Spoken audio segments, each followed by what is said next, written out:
एक समय की घटना है। श्री धाम बरसाने की बात है और बरसाने में एक भक्त रहते थे। बड़े ध्यान से सुनिएगा। बरसाने में एक भक्त रहते थे और उस भक्त का नाम था ब्रजदास। वो ब्रजदास ऐसे भक्त थे कि जब भी शाम को समय मिल जाता और संतों के मध्य आते, लाडली का ध्यान करते और संतों के मध्य बैठकर सत्संग किया करते। सायंकाल का नित्य का नियम था ये। रोज श्री जी के दर्शन करते बरसाना में और लाडली के वही प्रांगण में बैठकर रोज सत्संग कीर्तन किया करते।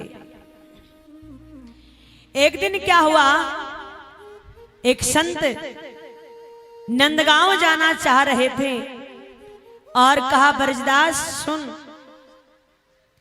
देख हमारे पास और हमें नंदगांव जाना है, अगर दे तो बड़ी कृपा होगी। अब बड़ा भक्त लाडली का ब्रजदास कहा ठीक है, बोला भोर में जल्दी, सुबह जल्दी आ जाना। ब्रजदास जी ने भी कहा हाँ बाबा, थोड़ा जल्दी निकल पड़ेंगे वरना मेरे को वापिस आने में देरी हो जाएगी। बोला ठीक है, आप आओगे उससे पहले ही मैं तैयार मिलूंगा।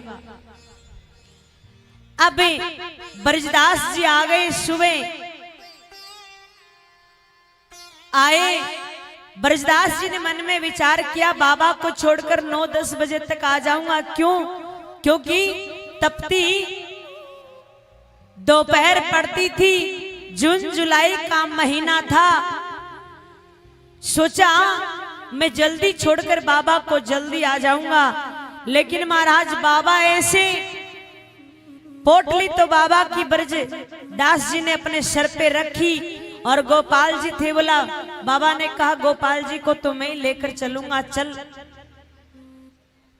छड़ी हाथ में चल पड़े।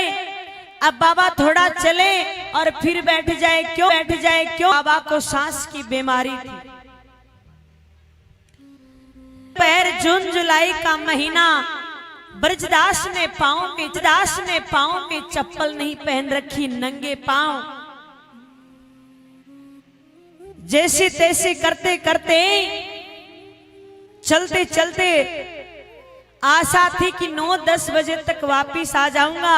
अब तो नंदगांव पहुंचने में ही उनको 12-1 का समय हो गया।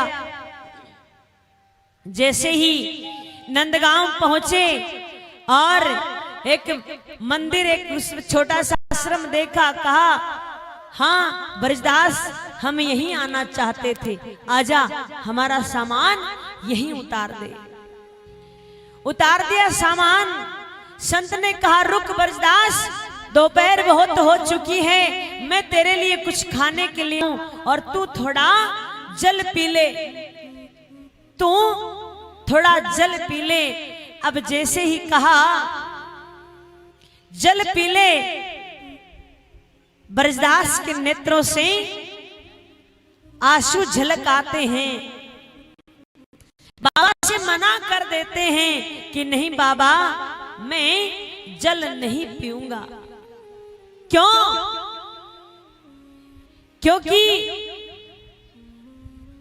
बेटी का जो ससुराल होता है तो उसके मायके वाले वहां का जल तक नहीं पीते हैं।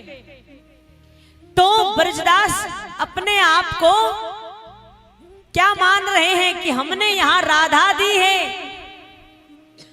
और राधा हमारी बेटी है, मैं बेटी के इधर से हूं।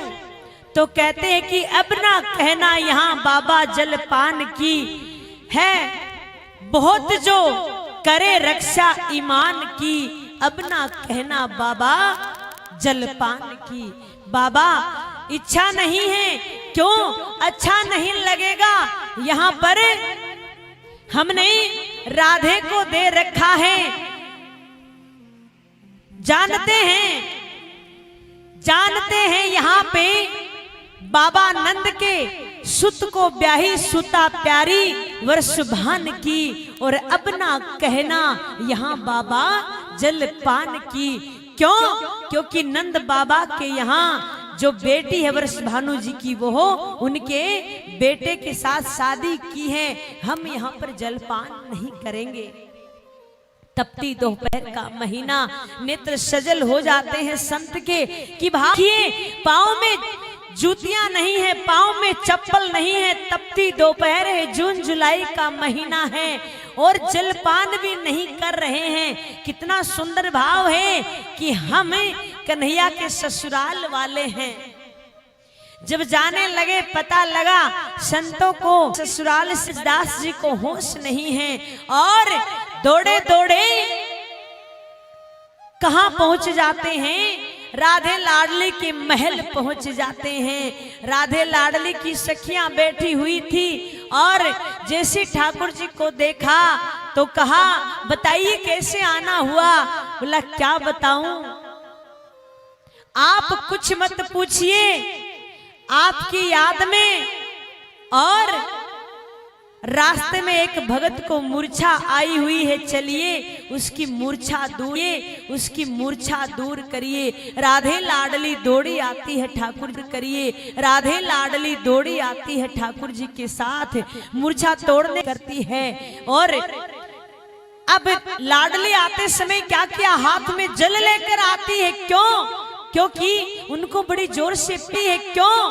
क्योंकि उनको बड़ी जोर से प्यास लगी थी। जल लेकर आती, पिलाने की कोशिश करती, ठाकुर जी मना कर देते, तुम मत पिलाइए। क्यों? अगर इसकी मूर्छा टूटेगी और तुमको देखेगा तो बड़ा दुख होगा कि इस तपती दोपहर में मेरी लाडली जल लेकर आई है, पांव जल गए होंगे, पता नहीं कितना कष्ट हुआ होगा, तुम जल मत पिलाओ। तो बोला क्या करें? क्यों? उस भगत के यहाँ घर में और कुछ नहीं था, उनकी एक बेटी थी और उस बेटी का नाम था रतिया। बोला क्या करें? रतिया का भेष धरकर आप इसको जल पिलाइए। आप जल पिलाएंगी राधे तो ये जल पिएगा नहीं, इसको बड़ा कष्ट होगा।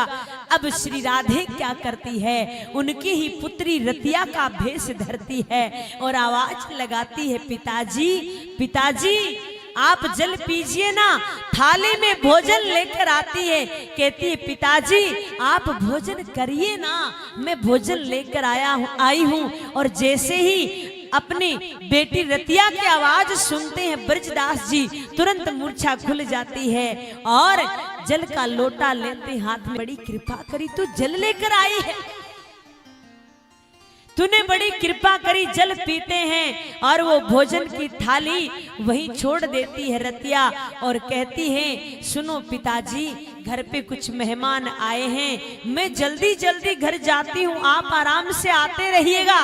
बोला ठीक है। अब कौन सी रतिया थी? वो तो श्री राधे थी। थोड़ी दूरी पर जाकर अंतर्ध्यान हो जाती है। शाम हो जाती है ब्रजदास को घर पहुंचने में और जल्दी से आकर कहते, बेटी रतिया, ओ बेटी रतिया, आज तूने बड़ी कृपा करी, तू अगर जल लेकर नहीं आती तो आज ये तेरा बाप तुझे नहीं मिलता, आज ये तेरा बाप मर जाता।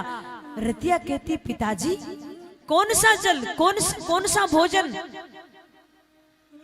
पिताजी आप क्या कह रहे हैं? आपकी तबीयत तो ठीक है। अरे रतिया ठीक है मेरी तबीयत, तू जल लेकर आई थी ना। और हाँ सुन बता, वो मेहमान कहाँ है? तू कह रही थी मेहमान आए हैं घर पे। रतिया हाथ जोड़ लेती है, पिताजी मैं नहीं गई कहीं भी, मैं तो घर पर ही थी, कोई मेहमान नहीं आए। जैसे ही कहा कोई मेहमान नहीं आए, मैं घर पे ही थी। ब्रजदास जी के नेत्र सजल हो जाते हैं और तुरंत याद आता है कि मेरी बेटी के रूप में और कोई नहीं जा सकता, वो लाडली श्री राधे ही है, ऐसी बड़ी दयालु, उसने ही कृपा करी होगी, उसके बगैर तो कोई नहीं जा सकता, ऐसी है हमारी राधे। ऐसी है हमारी